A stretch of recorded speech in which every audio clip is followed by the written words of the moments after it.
It's Phil Lindemann with your Krystal 93 News at 4. We just had the busiest weekend of ski season on I-70, more than 136,000 cars in 3 days, Friday into Sunday. That's up 7% in a week for the most traffic in over 4 months. Looking back on January, it was the busiest month of the season with just over 500,000 cars on the mountain corridor. That was 3% more than January 2024, 3.5% fewer than 2023. Concerned residents in Dillon believe an upcoming recall election will do more harm than good. A 7-person committee called Stop the Recalls says the March 4th special election is robbing voters of their voices. This committee questions the motives behind the recall, saying fewer than 20 petitioners are wasting over $30,000 in taxpayer money simply because they disagree with 3 council members.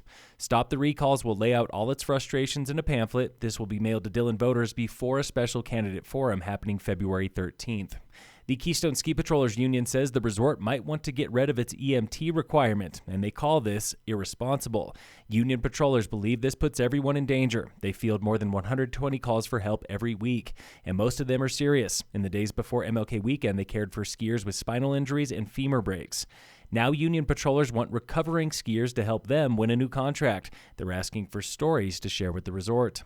One of Summit's oldest nonprofits is rebounding in a big way. Michelle Nasseri, sitting president for Women of the Summit, explains how this 40-year-old group went from just 8 members in 2020 to more than 140 today. We've grown so much that we are acting like a startup. We repositioned our mission statement to create a community that champions and supports all of the women of Summit County, Colorado. And so whether you are a business owner, a professional career woman, a stay-at-home mom, coming out of college, thinking about or in retirement, there is likely a resource or sisterhood for you within Women of the Summit. Just recently, Women of the Summit awarded $24,000 in grant funding to local women, including $8,000 through its Marketing Boost grant. It's the most money they've ever given out.